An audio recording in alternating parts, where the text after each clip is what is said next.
Weaver doesn't really need any introduction because many of you have had working relationship with him. Many of you have had your externship or internship done with Dr. Lloyd Weaver, and I was just telling him that at some point of time we are going to have to give him the key to OVC because he's been an honorary citizen of OVC for such a long time. One of the very important features of Dr. Lloyd Weaver is the fact that he would never say no to students. So, irrespective of who you are, irrespective of what you do, whenever you talk to Dr. Lloyd Weaver, the answer is always yes, you can. And Dr. Weaver has proven to be a very avid supporter of OVC. But just to give you an overview of who he is and what he's done, he graduated from OVC not that long ago, just a few short years ago, in 1969. He practiced large animals for a year and a half, and then he was lured into poultry practice, and he never looked back. So he's been practicing poultry for the last 45 years. Dr. Weaver is an adjunct professor in OVC. He is a co-founder of PIC, and for those of you who don't know, PIC was one of the, I would say, movers and shakers of poultry research in Ontario, and I would even say in whole Canada. So we all are quite indebted to you, Dr. Weaver. Dr. Weaver has served on Dean's Council in OVC, and he's also indicated that he's mentored many students, and I can attest to the fact that he has in fact mentored many, many students, and not just students, whoever who wants to obtain their board certification, the very first stop is Dr. Weaver. And like I said, he never says no to students. So without further ado, Lloyd, we are absolutely delighted to have you. Thank you, and it's indeed a pleasure. I love to go to meetings. I'm always learning. The learning curve never ends. What am I going to talk about today? It's all about today. The A's are important as a veterinarian and as a farmer. Antibiotic-free production, AMR, antimicrobial resistance, animal welfare, avian influenza, and biosecurity. Disease by itself is of lesser importance. My wife and I were on a trip in North Africa, and when I look at this, I think of what somebody told me. There was an American couple on this trip too, and they were complaining because they bought chicken legs at 29 cents a pound. That's American, of course. And you know what their complaint was? They had to buy 10 pounds of chicken legs, and that was too much for them. So, yes, food is what people need. If you don't have it, you've got only one problem. Sustainability. By 2015, we'll need twice the amount of animal protein, 2 billion more people to feed. 20% of the food is lost to animal disease, crop failures, and poor storage. In Syria, before the civil war, 70% of the livestock had died. That was a drought. When I'm also thinking about South Africa, a year ago we were in South Africa, there's 11 million children that are not going to get enough to eat because there's a drought in South Africa. If you visit Soweto, you will know how important food is. As a veterinarian, it's all about one health: human health, animal health, and the environment. They're all of extreme importance, and we work with more than just the interest of the animal. So why is there one health? Well, because antibiotic resistance affects everything: the animal, the people, and the environment by antibiotic-resistant bacteria getting into the environment. We need a way as a veterinarian to treat effectively in the face of a disease outbreak. And we have to balance the risks, the welfare, and we want to promote food safety. And so pollutants from animal agriculture can be significant. And what I'm thinking of here, this is air quality. The air that comes out of a chicken barn, it was monitored for 1 year on one project that I worked with, and there are significant amounts of pollutants that come out, but we can influence that and reduce the amount of pollution that is coming out of our barns. And along this same vein, we're talking about the carbon footprint. It's very important that we have efficient production. It's very important that we produce efficiently and without spending too many resources. What's the farmer's perspective? Well, the farmer, again, there's a sweet spot for the farmer. It's bringing the environmental stewardship in. It's talking about the welfare, the consumer's trust, and it's also about profit. And so there is a blend in there, and it's not that difficult to do it right. I have 6 children. 4 of them have master's degrees, MBAs. I'm now asking them to work on a different type of MBA. It's management by being around. Now, why do I mention that? Well, computerization is happening today. And I have many farmers that just look at their computer screen to try and assess the health of their birds. You still have to be around to assess bird health. When birds die, you're too late. You didn't see that you had sick birds. And so as a farmer, I tend to think about, we sometimes do things wrong. And what are we talking about here? Well, we're talking about Roundup resistant fleabane spreading throughout the province. Probably the farmers didn't do it right. They didn't use the right chemicals. Perhaps they used the wrong dosage. Perhaps the water that they used for spraying their crops was too hard a water. These are factors that farmers have to think about. We're also worried now about the algae bloom in Lake Erie. And believe me, our government is onto this right now, and there's a lot of emphasis for farmers to do something. It's not only poultry gut health, it's the microbes in a healthy soil that are very important. Extremely important. The gut health is important, we know that, and very much so when you grow antibiotic-free birds. Without antibiotics, we have to create a good gut health. So, what about tillage? Recreational tillage. In the front there, you can see a disc. A disc is an erosion machine. You can see a deep ripper. With the type of machinery we have these days, we pack the soil, and the corn roots cannot go down. And so, recreational tillage, we gotta not think about recreational tillage. We have to go to minimal till or no till. No-till planting and conservation is really important. Now, what we're talking about today is data, big data. And we have the ability to monitor what our crops are yielding, just like we have the ability to monitor how our birds are doing. And we have that ability, and it's on the computer. We have to look at the data and react to the data. $500,000 investment, sorry, I'm wrong. My son-in-law said, no, that's not right, Lloyd. He says that little baby there with a fold-up 16-row corn head is $750,000, not $500,000. I can buy an awful nice house in the city of Guelph for $750,000. When I have my breakfast cereal, I see Honey Nut Cheerios wants us to save the bees. Neonicotinoids are a big concern, and our Deputy Minister of Agriculture is saying, we will let you use those products if, listen to this, if you can prove to us that you need it. The same thing is going to happen to antibiotics. If you can prove that you need it, we'll let you use it. I attended the Farm Smart conference, and it's all about big data. It's about the environment and the management and the genetics to give you yield. That's what it's about.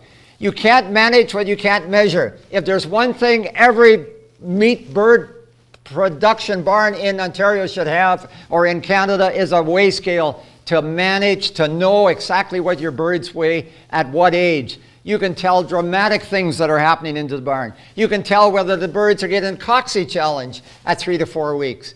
You can tell whether you're brooding the birds right if you get the yield. Fisher Poultry Farm 10 years ago started on doing ABF production, and they had to track their body weights, and they had to track the oocyst. They did a lot of work. They were pioneers, and they did it successfully. They led, they didn't follow, they led the industry.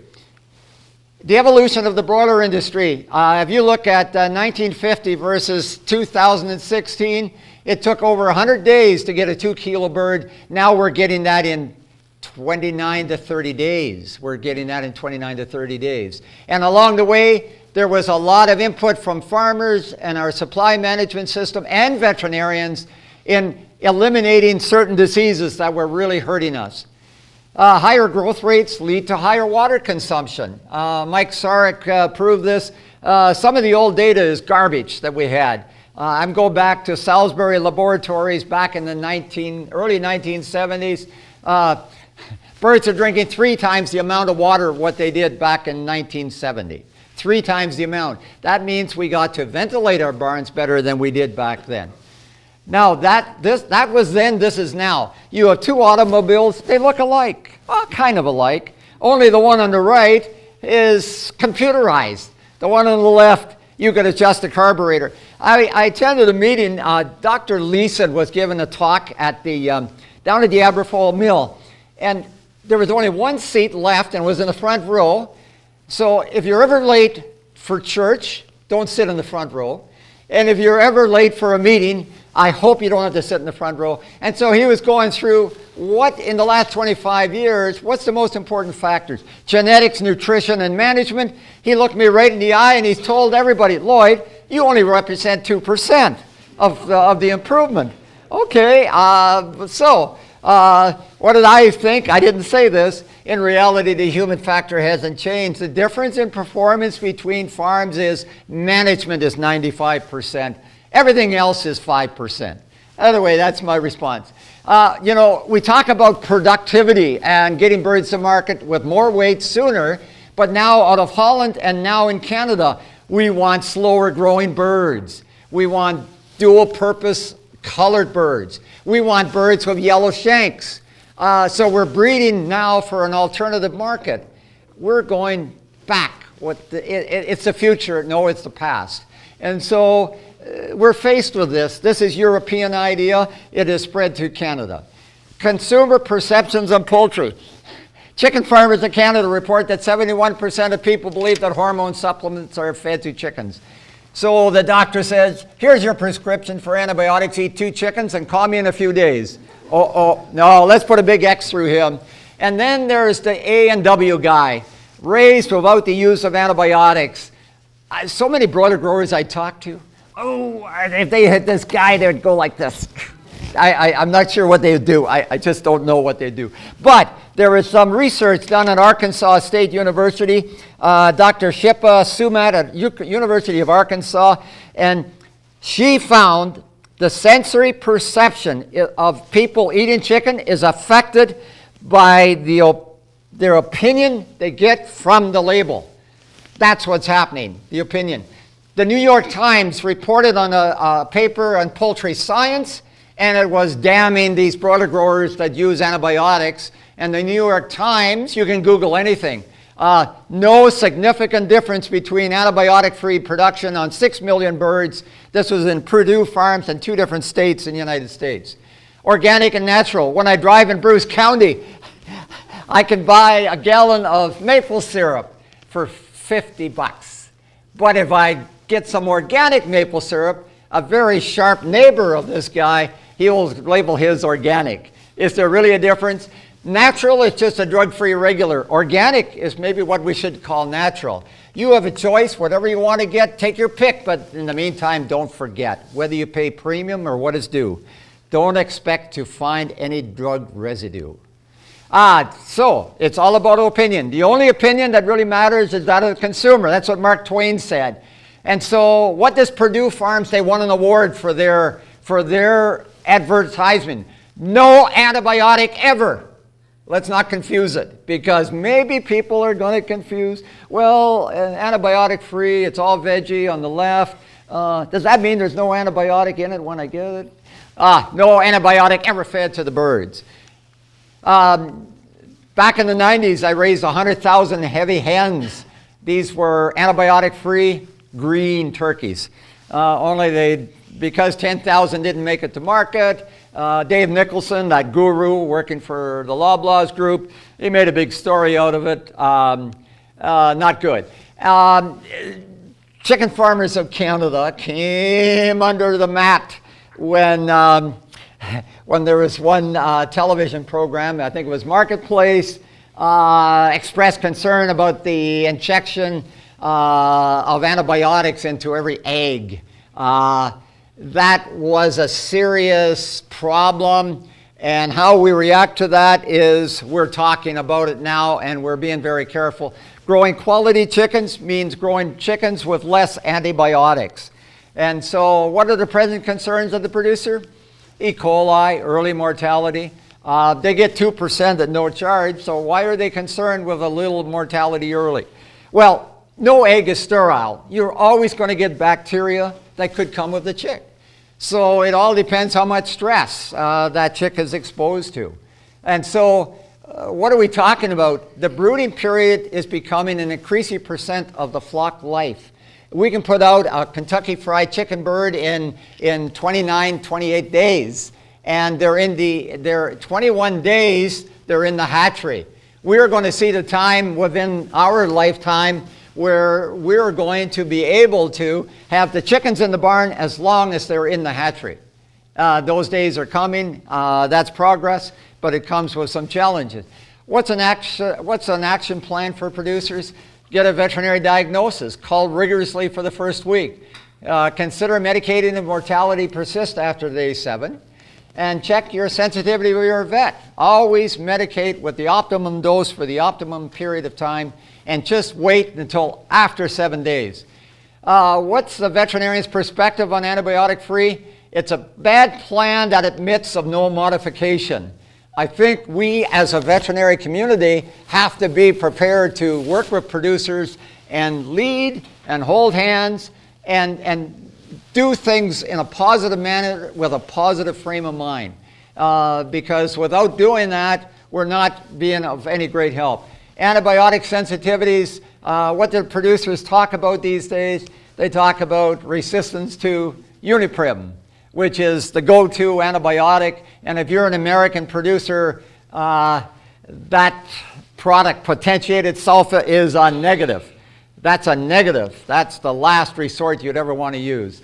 Dr. Martine Bouillon did a study in Quebec. It was a blind study. I think what they were looking at is if you're doing ABF birds, this was done on a number of farms, the feed conversion was a bit higher. Live with it, accept it, work with it.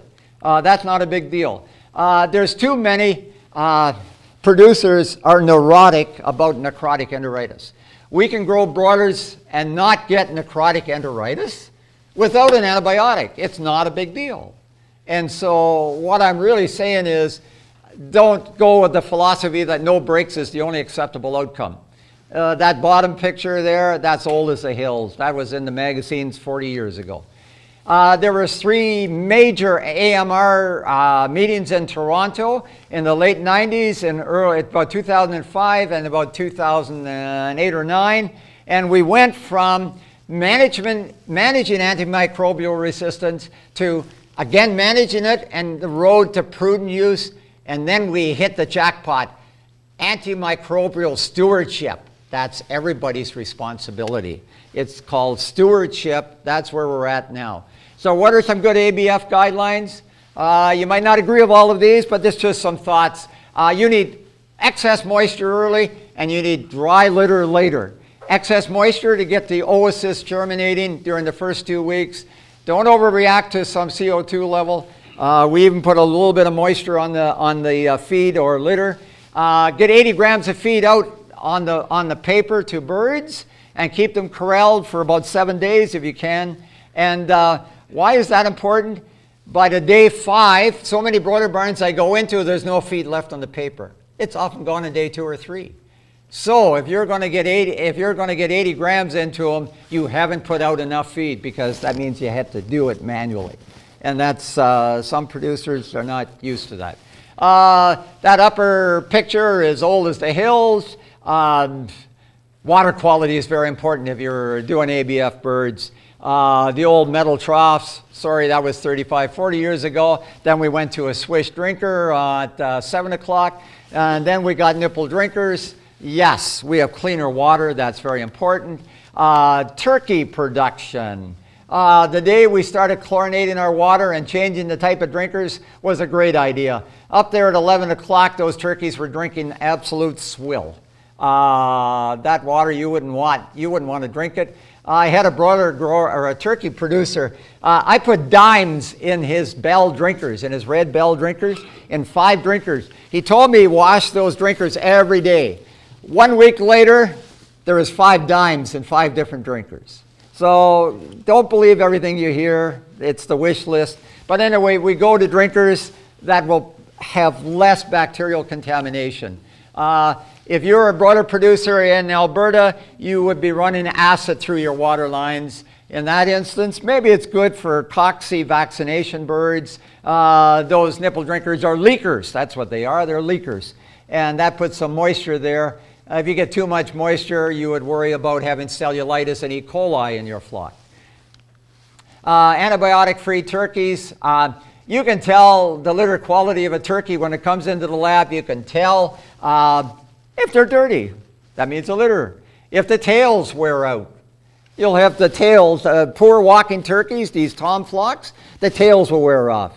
That's not a good sign. It's a way of monitoring. Litter management, hybrid turkeys years ago, disease prevention is doing what needs to be done with litter before it needs to be done. So many turkey producers say, I got to add shavings.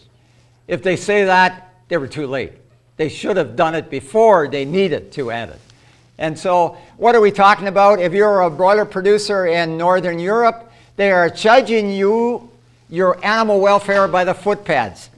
By the footpads. That's how they judge you.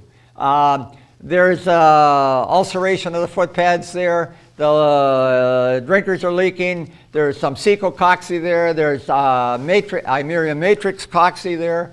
But it's all about the footpads. Your management has to be perfect. Those birds are telling us they're cold, even though the computer says the barn is okay. That's artificial intelligence. That's what that is. That's artificial intelligence. You have to be in the barn, and you have to work on your MBA. That's what you got to do. What's wrong with that picture? There is one thermostat controlling 2 brooders. The first brooder didn't work. The birds are cold. But the thermostat is blending the 2 temperatures. If you were just looking at your smartphone, you'll say, I got the right temperature. Bullshit, you do. You got to be in that barn. You got to be in that barn to see that. And you don't know unless you're there. That's MBA. That's management by being around. And so the second set of turkeys there, they're too hot. They're trying to get away. The first group are cold. Circulating fans. I get very uptight about circulating fans. They can draft birds. I had one producer, he built 2 brand new barns, gorgeous buildings, and he couldn't turn his circulating fans down low because, in my opinion, even though he had about 32 degrees Celsius in his barn, the birds told me they only felt like about 27. And he told me he couldn't turn them down because he was afraid of burning out the motors. So he had them on 100%. You should have them on 10% if you're even going to have them on. Radiant tube heaters, never dump your birds underneath the heaters. Splay leg, Ovita Rondon in North Carolina did research work. You can create splay legs by overheating in the hatcher, in the truck, in your barn. Don't dump them below the heaters. Dump them down the center of the barn. That's where your temperature should be, 92 degrees Fahrenheit or 31 or 32 degrees Celsius. A lot of farmers, they think they don't have enough oxygen. That's, again, some chicken droppings. Oxygen is not the limiting factor, but I don't care if they think that and they give more air. I'm happy. It's really keeping the CO2 down. It's really providing some minimal ventilation to reduce the relative humidity. But they think about oxygen. If you grow birds in certain places, yes. Animal welfare. This was over at the meeting right here, and had Dr. Temple Grandin gave a very nice talk. Get out of your silo, tell your story, be transparent. She was telling farmers what to do. What's on your bucket list? There's a movie, 2007, Nicholson and someone else, and it was called A Bucket List. The bucket list for every poultry producer should be cull early or pick up later. I think it'd be better to cull early. Why? Well, the catchers have just left and they left 400 birds in the barn. You did not cull early. That's your problem. Then they say, hide cruddy birds. No. Cannibalism in turkey starts with feather pulling. I had some grad students do a project, kind of interesting. They used balls that were 4 inches diameter. We put thousands in each barn. We compared it to barns with no balls, placed the same day. I'm not sure what we found, but what happened 5 years ago is not happening today. Our turkeys are not as cannibalistic as they used to be. I think we did something genetically. I think maybe we upgraded our management. I don't know what we did, but it's a positive sign. I was even getting to the point that I thought that I'm not sure why I built a curtain-sided barn. So turkey management is really important. How we load our birds, big time important. Carefully, slowly. You grow them for 15 weeks. Why would you screw it up in the last night? Yes, you shouldn't. And I know the NTF, National Turkey, Dr. Temple Grandin did a nice video. Gorgeous looking birds. Everything was done right. But it was good PR, really good PR. Loading chickens. That slide at 9 o'clock, that slide there is 1984. And 1984, we had processors picking up birds at 3 different farms the same night and going to Toronto. They'd be going to the Tillage processing, this little guy, that little guy, and they never washed their crates. And then avian influenza hit Pennsylvania, and suddenly we started washing our crates. And so there you have chicken catchers loading birds. That's kind of stressful on the birds, especially when you pick them up with one leg. And it's sort of a lifter-upper. And so we put hoods over our trucks now so that the birds don't get wet and rained on and become DOAs, dead on arrival. That's a no-no. That's somebody's fault. So we bring our birds fairly close to the catching door. We corral them so they're easy to catch, but you don't squeeze them. You don't squeeze them too hard because chicken broilers will rupture the liver if you squeeze them too hard. So what are we going to? We're going to have modular catching down there at 5 o'clock. I predict within 5-6 years. In Europe right now they have machinery to pick up birds. Boy, those birds look pretty packed together. I hope they don't smother. I hope it's not too hot. So flushing birds are important with antibiotic-free production. High potassium levels on non-animal protein sources. You got to go to soybean meal. That's a problem. The bird can't digest soybeans well until they're about 7 days of age. And so you can get an upset gut. Shall we call that dysbacteriosis? No, maybe that's just normal. Wet litter leads to dirty birds, footpads, poor walking birds, shaky legs. I see a dramatic improvement today over what I saw 30, 40, 20 years ago. Much less leg problems. Oh, yes, the second most valuable part of a chicken in the United States are the paws. I was eating a meal in a city in China, and I was having chicken soup. And the very bottom of the soup bowl were some chicken paws. The soup was good, but by the time I got to the bottom, I wasn't really sure. But the toenails were off, so that's good. But I do think of those folks that were on a trip in North Africa with us. Oh, 29 cents a pound for dark meat. You know what the problem is? The Russians are not buying enough chicken legs from us. So wet litter is footpad erosions and dermatitis. You can do something about that by using betaine. You can also ventilate your barn and put the proper amount of litter in. You can do all kinds of things.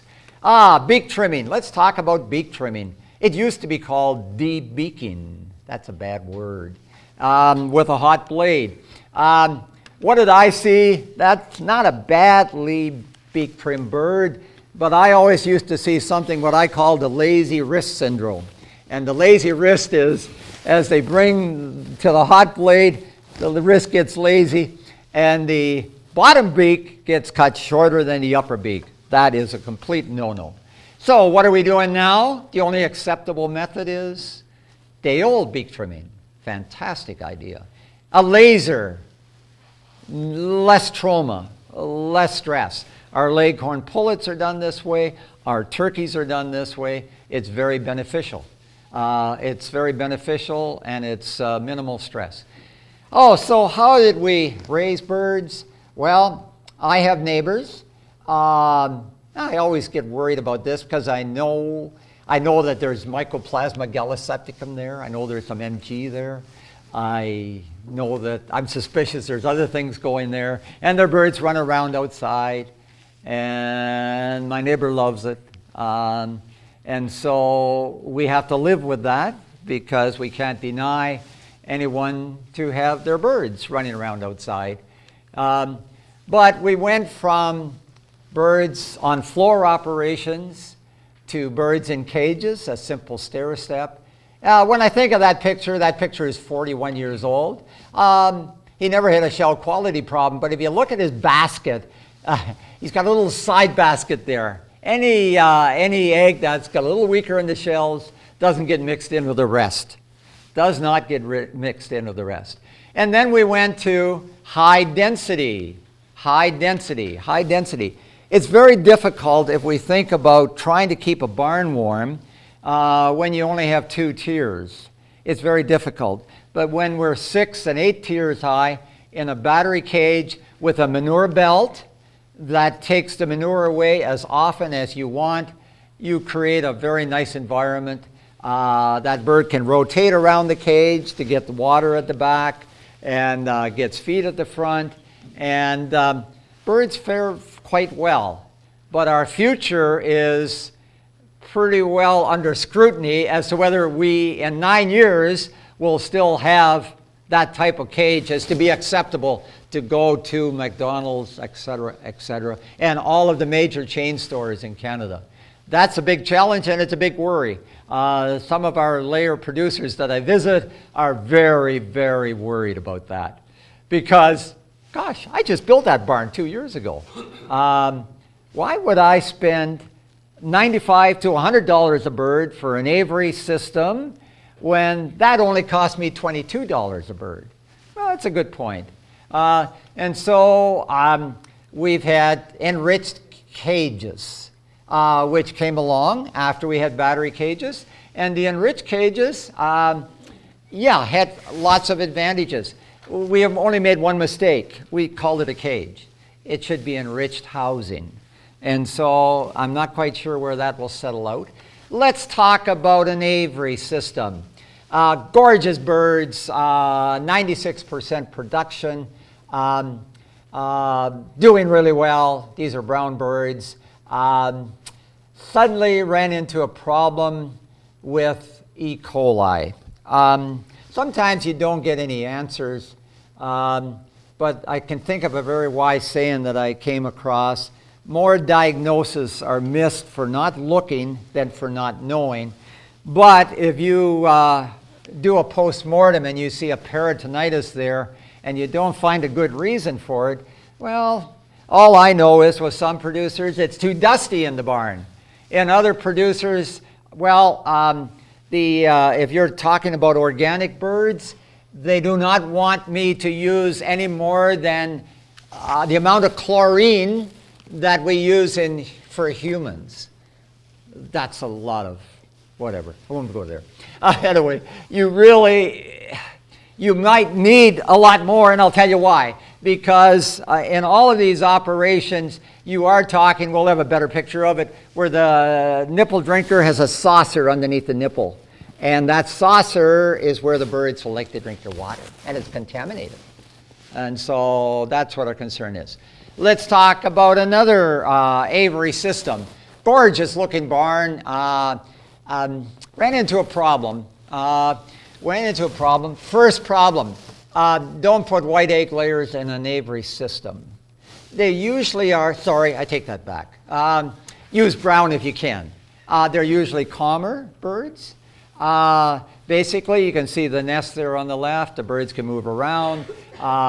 Let's not worry about the fact that 40% of those birds are likely having a fractured keel bone, but it does heal. Does it really hurt the birds? That's left up in the air. I don't know. But they do heal. And But those birds would not pick at that hay. And why were we concerned about that? Well, we were concerned because we had a problem there. And those birds, you got to be, people don't like to pick up floor eggs. Granted, you got to train your birds, and so you don't want any litter on the floor when you're starting your birds. And you just want them to start off laying in the nest, not on the floor. And so you have lighting there to kind of program the bird when the lights go out so they migrate to the right place to roost at night. But we need a psychologist for those birds. They're laying equipment eggs. Why are they doing that? Maybe there is something natural there. You can see there at 6 o'clock, you can see those saucers underneath the nipple drinkers. And you can see the nests are full. Well, if 2 or 3 birds in this barn, if they laid their eggs on their equipment, then they all wanted to come there and lay their eggs there. We need a chicken psychologist. And we have chicken psychologists in the room. So that would be very helpful. Not all problems can be solved, but that breed, and I won't tell you what breed it was, 42 years ago, that same breed had hysteria problems. That's impossible. Forget I said that. Why is this of a concern? Because those birds were not happy. They weren't happy in there. They started picking each other. So we had a hospital pen for them. And the problem got better with time. That often does occur. Training. Maybe we didn't train those birds well. But in North Africa, we were on a bus tour, and there was a number of trees with goats in the trees. And you paid to get a picture. And the goats were trained to stand in that tree for hours and hours. And they were very happy. They were chewing their cud. But it was kind of interesting. So let's talk about this equipment eggs. We want them all to be in the nest up there at 1 o'clock. That's where we want those eggs to be laid. But if they lay them on the equipment, this producer spend another $50,000 to put an egg collection in there, just to be sure. And so you have free-range birds, 2 birds there, 1 bird doesn't have enough feathers. I don't know why, they came out of the same cage. Euthanasia training for pullets and layers is a thing that we have to do because we got to do it properly. The humane culling of birds is very important. There's a code of practice. Let's talk about the last, avian influenza. 1984. That slide on the right-hand side, 1 gram of manure of AI virus in Pennsylvania and H5N2 has enough virus in it to kill 1 million birds. That is gospel truth. 1 million birds. So that's kind of scary. Why do I say that? Because they discovered in the avian influenza outbreak in Minnesota, they discovered where the farmers worked their land to plant crops, there was enough avian influenza to infect some turkeys in curtain-sided barns. That's gospel. That's epidemiology. That's true. I think it was McCain that said, biosecurity doesn't cost, it pays. So, wildflowers. Cheerios said, save the wildflowers. We have wildflowers beside the barn. That is not a good idea. So it was replaced with gravel strips, and we use controlled access zones with gates. But you better keep your rope across, or you better have a good gate. The poultry industry moves on wheels. The chicken truck is just leaving. The chicken catchers are leaving. They're putting up their gear. There's a feed truck back there sucking out the old feed. There's a repairman in a truck. They're doing some repair. So the poultry industry moves on wheels. Free range is gone because of AI. Bruce Hunter tapped me on the shoulder one day, and he lived very near where we raised those turkeys. And to make a long story short, he says, Lloyd, by the way, do you know those seagulls have Newcastle and avian influenza in them? I mean, it's not the H5. Yes, we don't do that anymore. Again, my organic people, they don't let their birds out because of the AI. AI, bad news story. Hazard analysis, critical control points. That's what we have today. in our supply management system, it's an excellent idea. But in BC, what did we learn? How a crisis cripples production. They depopulated the whole province, all of the Fraser Valley. And so some people say something else, have a cup of coffee and pray. I think how a crisis cripples production does say something. So yeah, get your manure away from the buildings. The pigeons were let loose, Pigeon King International. Messy operation. The weeds are too tall, the rats and mice are there. Hunters, I don't know what it is about hunters. They're fanatics about hunting. You know, unless they hunt, they'll destroy their life. I get phone calls, they all want to hunt. And so, why did I replace the wildflowers? We have raccoons that climb our feed bins. We have raccoons that will open the lid. You know whose fault that is? That's not the raccoon. That's us. Do you know why? The seal on the top of the bin was letting dust come out, and the raccoons could sense that. There's nothing worse than climbing a ladder and meeting a raccoon coming down. That's not great. That's not great. So when it comes to biosecurity, if you assume that your rules are being followed, you make an ass out of you and me. Don't assume too much. Infectious agents. As a veterinarian, I'm supposed to talk a little bit. I got 1 minute left. Botulism. I goofed. We had botulism in a broiler farm. We lost too many birds. But I didn't emphasize enough what we had to do. The bugs. The botulism came and survived in the bugs, the darkling beetles, and it infected the next time and the next time. Oh, we won't tell you how bad it was. The next time it was even worse. Then we spent $6,000 and we washed and we disinfected and we fumigated the barn and we didn't have it again. But I should have pushed it the first time. Sometimes you don't push. Yeah, kind of interesting. I've got some smaller Mennonite producers that produce ducks. And they get, there you can see, it looks like a shit pile. Pardon me, I mean manure pile. It has some snow on it. That's sawdust. It's free sawdust. And you got sawdust back there under cover, but they get this free sawdust and they take it home and they spread it out for brooding their ducks, and all the mold spores just come off. And then they die of aspergillosis. So what is free is not necessarily free. I was going to say for $10, I need somebody to tell me, but tell me very quickly. You have 5 seconds. What's wrong with that picture? What's wrong with the picture? Sorry? There's shit all over the guy's pants. There's shit on his shirt. Pardon me, droppings. He had two pullet barns. He had two pullet barns. One was old, one was young, and he cleaned out the old birds first, and then he came and he placed the new chicks. And he used to get Merrick's. Well, for a number of reasons, but that was about the time when Merrick's vaccine came in.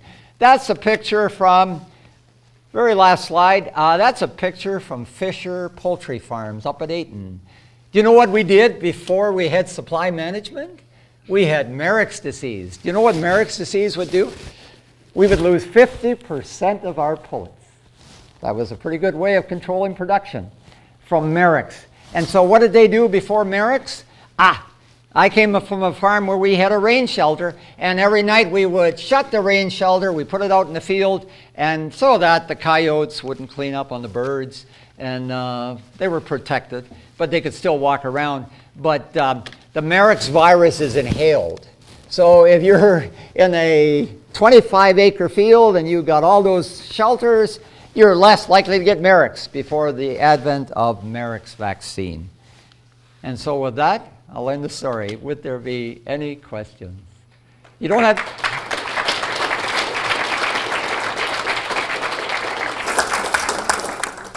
Thanks very much, Lloyd. It was absolutely entertaining and very interesting to say the least. Any questions for Dr. Beaver? I do have one more thing I want to show you. Go for it. Pig progress. Just came out. I try and read. In China, They are showing the school kids how to cut up pork in China. Now, they did say that they didn't show the school kids slaughtering that hog, but they're trying to educate. In the same magazine, I get Michael McCain, Maple Leaf, talking about hog production. And he was saying hog production and poultry production have a low carbon footprint. That's wonderful to hear that, and he's likely right. And he talked about all the factors, animal welfare and antibiotics. At the poultry show, I sat down at night. I attended a meal, and I sat beside a couple that immigrated from Holland about 40 years ago. They have 4,000 sows. 4,000 sows. I was intrigued. Many employees, but they were getting 29 piglets per sow per year. I was impressed. But they worked on their MBA, management by being around. They had their finger on everything. So it's all about management. It's all about management. Sorry, I'm rambling on here. Any questions? I was actually just going to say, Dr. Weaver, before you came, Keith Robbins was telling me that University of Wildflowers has some programs for butchering pigs and also for brewing your beer. And you get 100 Minga. Yeah. So, okay, good. My disclaimer is that I'm not actually part of that, and I don't get any commission from Minga, but we do actually teach how to butcher pigs. Right. So, questions for Dr. Weaver? Yes. Thank you very much for your nice presentation. My question is about the ascites. Is it a problem in the The question is there a problem with ascites? Genetically, we've done a lot of things to correct ascites. But in 1982, I went to Saudi Arabia. And you won't believe this. They raised their birds about 2 miles up above Jeddah, a little place called Taif. They were losing 10,000 chickens a week. And when you posted those birds, there was a lot of ascites. So elevation can do that. If you don't get good air quality, and good air quality, artificial intelligence won't tell you this. What you smell, what you see, what you taste when you walk into a barn, the people that go in the barns get so used to it. Ascites is a lung problem. We're growing birds with more breast meat. The lungs are not keeping up. And so today we do it better than we did. Genetically, they've selected birds less likely to have ascites. Saudi Arabia had a terrible ascites problem. We don't see that much anymore, but we see more in the winter than in the summer. And that's just purely ventilation. Yes? Thank you. That was great. It's so good to hear you. Okay. So you didn't talk about vaccination. Vaccination. Yeah. Yes, why? Okay. One of the milestones that I showed on that one slide, vaccination was really important. The Merrick's vaccine was really important. The bronchitis vaccination and the Newcastle and the Bursal vaccine, milestones. Today we have so many good vaccines that we didn't have back in the early 1970s and 80s. We have it today. We did not have it then. We have it today. Of tremendous benefit. If I look at the milestones in broiler chicken production, good immunity from the breeders, vaccinating the broilers, and nipple drinkers have been a salvation for the American broiler industry. On old litter, 5 crops, 10 crops on the same litter. That was tremendously beneficial. But vaccinations today, we have got good vaccines that are really, really helpful to do a better job and to promote the health of the bird. Yes? Should I continue with the kind of contentious question? Sure. Should we vaccinate against avian influenza? I attended, the question is, should we vaccinate against avian influenza? The US government have 100 million doses of vaccine purchased from SIVA in the United States. It's just sitting there. If the outbreaks hit large populations, yes, we should. But I'm thinking the government will use that as a last resort because we'll get sloppy. They're concerned about, the industry is concerned about exporting birds, exporting meat and whatever. And once you vaccinate, a lot of countries will not accept that. And I think probably at least 20 to 30% of American production gets exported. So that would really hurt their operation. They're not going to unless they really have to. It's the word you might, I guess the Deputy Minister of Agriculture says you can use neonicotinoids for seed treatment, but you better prove it that you need it. And so I guess it's sort of that's Deb Stark, who I'm very proud of. She's a veterinarian. I rare for veterinarians. Basically, if needed, yes, but that's the last resort. Perhaps I can follow up on that question. Sure.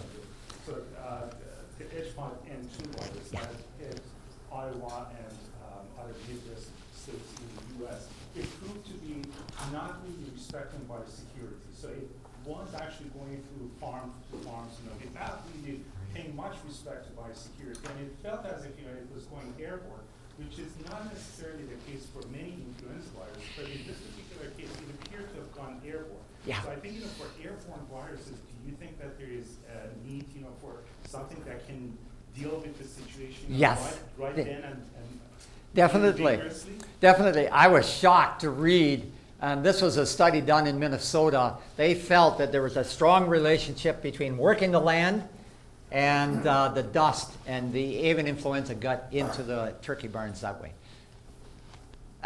No till. Might be better. Yes. Looks like time is up. Almost up. One more. One more. According to your experience, what do you think are the best tools or actions currently available to prevent or and control necrotic enteritis in RWA for all dogs? Oh. RWA? Yeah. Interventions have been tried as helpful. I'm thinking they may be helpful, but only partially. The interventions for RWA are helpful, but I'm thinking the 80 to 90% is how you run your barn on the early moisture and dry barn later. Getting the gut flora just right in your barn is probably the most important factor. And that means clean water. That means trying to get the oocysts to germinate. That means keeping the birds corralled. But you got to be careful. This is what you got to be careful of. If you corral your birds beside one row of feeders, those birds are not going to get enough feed. Because by day 5, a chicken broiler will eat 110, 115 grams. By day 7, it'll eat 185 grams. And I go into so many barns, and all the feed's gone. They all have to hop into one line of feeders to get the feed, and they're not going to weigh the right weight by 7 days. So lots of feed. Get lots of feed out. It's very important for ABF production. A lot of feed, even if you waste a little bit. That's very important. It's been a pleasure having you, and thank you very much for devoting so much of your time. We know that you have such a busy schedule, Lloyd, so very much appreciate it. And as a token of appreciation, as a veterinarian, I thought that probably you're going to be enjoying reading the book Sick. Okay. Thank you. Thank you very much. Thank you.